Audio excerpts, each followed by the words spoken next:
Hey, good morning. Yes, it is. It is Friday. Yes, right. We made it to the end of the week. So, what are we going to talk about today? Well, I thought we'd take a deep dive into AI and really take a look at what it can and what it can't do. I caught your conversation, guys, about it and the critical thinking and stuff.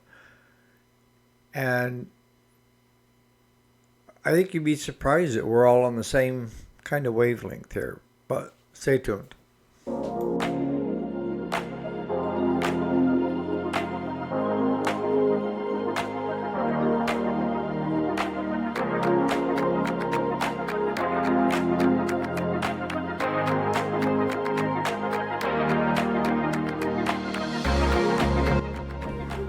Alrighty, welcome back to the channel. My name is Eric, if you didn't already know it. And yes, this is the weekday, Monday through Friday. Today is Friday, the 12th of September, 2025. Today we're going to talk about AI, artificial intelligence. It's on the edge here. Everybody is using it in one way, shape, or form. Whether you're on Facebook, whether you're on YouTube, whether you're on Google, whether you're on most of the major shopping things, AI is there. What can AI do? Well, AI can fill in and pretend to be a human, but it's not. And is it infallible? Absolutely. You cannot. It even says right in the lines, if you look, AI is not always right.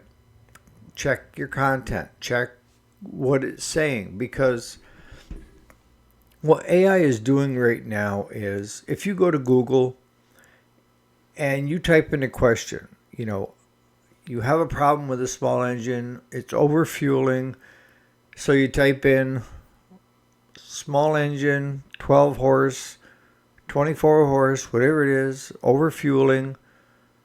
What's my problem? It's not answering your question directly. It's going out and it's reviewing 25 to 150 websites of forums of where somebody has posted something. And it's giving you the accumulation of all those posts into one or two sentences. But the problem is, those other people could be wrong. AI isn't giving you the answer. AI is just saying what everybody else has already posted somewhere else. It's just regurgitating what's already out there. And if anything, it's just saving you time from using standard Google and going to all these websites, these forums, and reading down through the forums and YouTube videos and YouTube descriptions and you name it. And what I found, and I think it's age probably is the factor, is the bulk of the stuff that I see the AI comes back with is not correct. It's not correct because where it's pulling this information from is not correct either. Just because I say it's so does not make it true. And neither does 120 people saying it's so make it true. It just says that it's happened and 120 people have come up with the same answer. But there could be 1,000 other ones out there that have a different answer and the correct one. That's where you have to be critical, okay? When it comes to, like with me, for helping me with descriptions or good SEO keywords to help with the channel, I have to pick and choose there because it's not giving me what I feel is the best answer. It's mediocre at best. And I agree that we're teaching our kids that just use AI because AI will do all the critical thinking for you. And that's not the case. That's why all these universities have banned it. because kids were getting lazy and not doing the work and having AI just spit out stuff for them. And a lot of them got through college that way. AI come onto the scene way after I got out of college. When I went to college, I had blackened underneath my eyes because of all the studying and writing and dictating and everything else. So that's a big twist. And you're right, these handhelds and people using their phones to get answers and stuff is scary because they're thinking that they're getting the correct answer. And you're not. You're not getting the best answer out there. You're getting the most common response to a question out there is what's going on. It's just searching, up to 150 websites for you to see what somebody else might have said somewhere.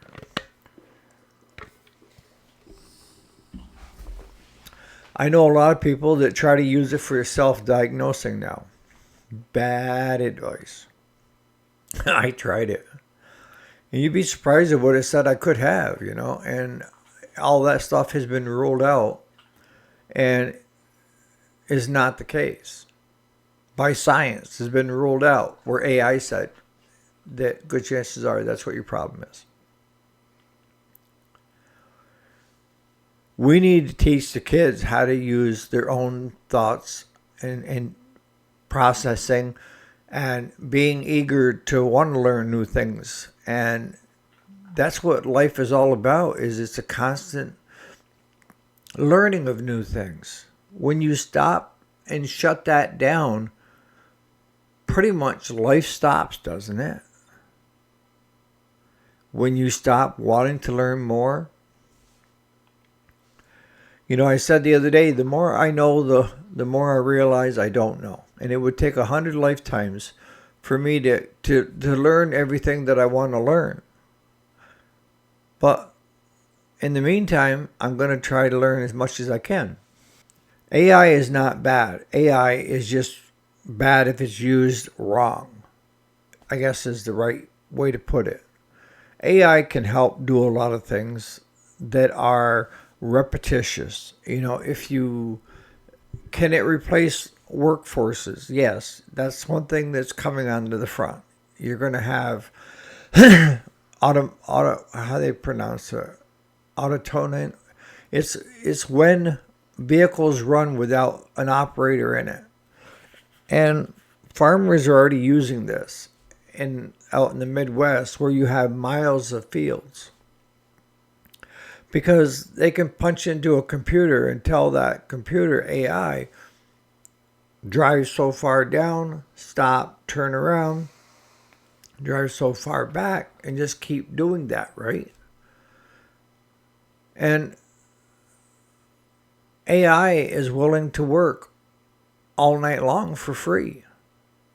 So these farmers haven't got to hire help. They just need the equipment mounted into their tractors so that everything works the way it should. Now, granted, a lot of farmers right now are still riding in those tractors to make sure that AI doesn't screw up, because it has happened. AI has screwed up. The computer went down and the tractor's still going. They're using it in vehicles. The vehicle's still going, but the AI shut down.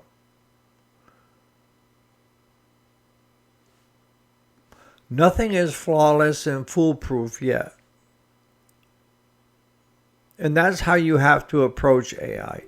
You can't approach AI as the we're all as all of everything, because it's not. It's not there. My hopes with AI is that it could help like scientists, people that are trying to cure cancer, better medical advances, better treatments, those things. We could really use some help in that area. And don't get me wrong, for years I've felt that the pharmaceuticals have had a cure, but financially it's not worthwhile for them to give it out. And that's not nice for me to say, but these guys are making billions of dollars. And if the cure is out there, there will be no more chemo and radiation. There will be no more of these 18 to 20 pills that you take.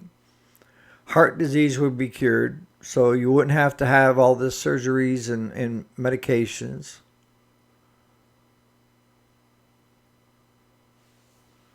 That's where I like to be able to see the advancements, is in those areas. I don't want my kids or my grandkids to become reliant on AI for every thought process out there. I don't want them to have AI as the one to give them the answer to a question they have. They need to ask somebody that has actual knowledge, not AI. AI is not there, and I don't think it will ever be there. It will be there to assist you, but it will never be there to replace you. It can't think, feel the way we do. No matter what they do with AI, it's still going to be AI.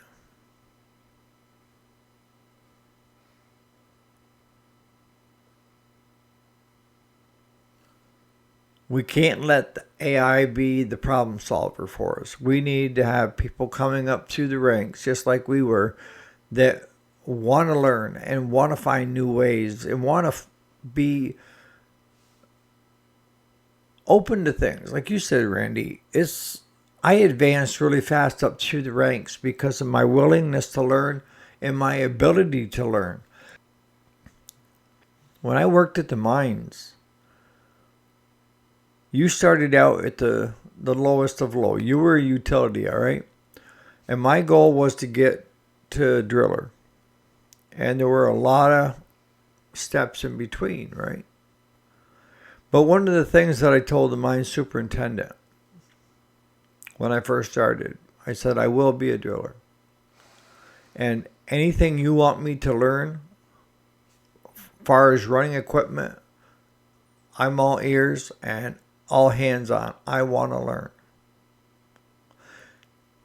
And the mines were starting to, the mine superintendent that took over was a little different stroke than the others. You know, it would take you 10 to 12 years to work your way up through to get to a driller. But this superintendent looked at,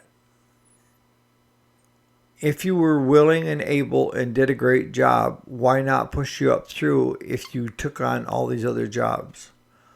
And I took every job they threw at me and never complained once. I would muck with a shovel and a wheelbarrow. I would jump into a loader and muck headings. I would set up for headings to be detonated at the end of the shift. I would set up the powder, the det cord. I was willing to do anything. The powder truck, going in and loading headings to blast that night. Running the pitting rig. Running a pitting operation by using a jackleg, which is a handheld with air power. And drilling holes and bringing it down, putting up anything that they were willing to throw at me, I was willing to learn. And within 2.5 years, I was a driller. Yep. And I had a full bonus, which was unheard of.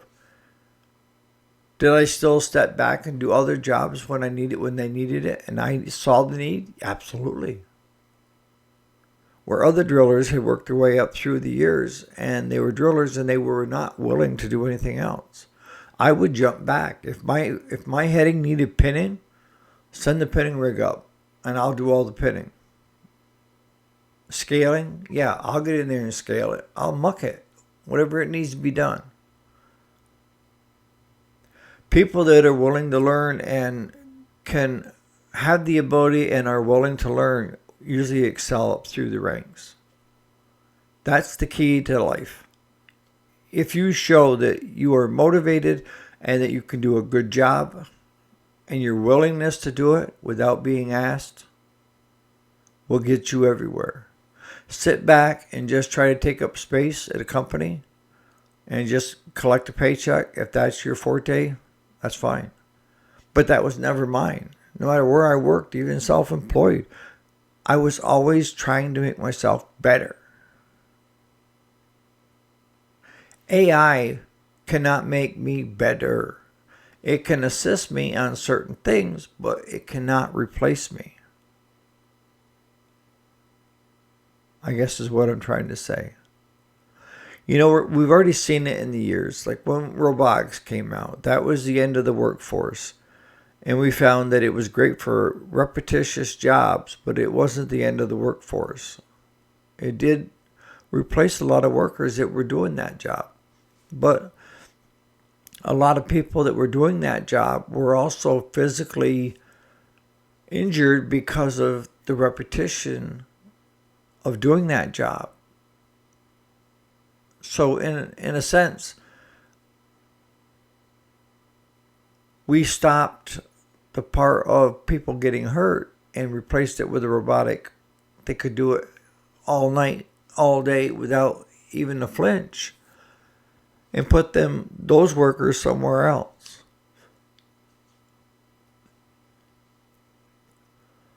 We aren't going to be replaced. But I totally agree that if our kids and grandkids rely too heavily on AI, that their critical thinking will go away because they won't take the time to go learn something. They'll want just AI to spit it out for them. Why learn math when you can ask the question and it'll give you the right answer to your math equation? Why learn to even write when you can ask AI, give it a theme and which your end points, and it'll spit it out for you?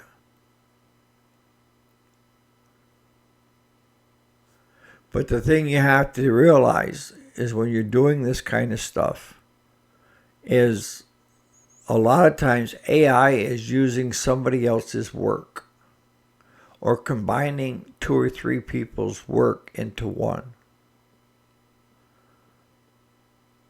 And I'm surprised that we haven't run into copyright violations yet. And I'm trying to think of the right word. You guys probably know what I'm thinking already.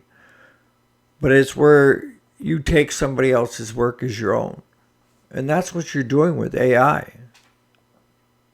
AI is taking other people's works and condensing it to you so that it's trying to give you the answer based on other people's work. Just give that some thought. I don't think that AI is here to replace us or can replace us. It can assist in a lot of different areas if it's used right. But if misused, it can lead to a lot of problems too. So on that note, you guys have a great Friday. I've got hay on the ground. I put some hay on the ground yesterday from noon to 3:30, I think it was. I'm going to try to get that baled today, and we're going to wrap that for haylage for the beefers if I still have them this winter. You guys have a great Friday.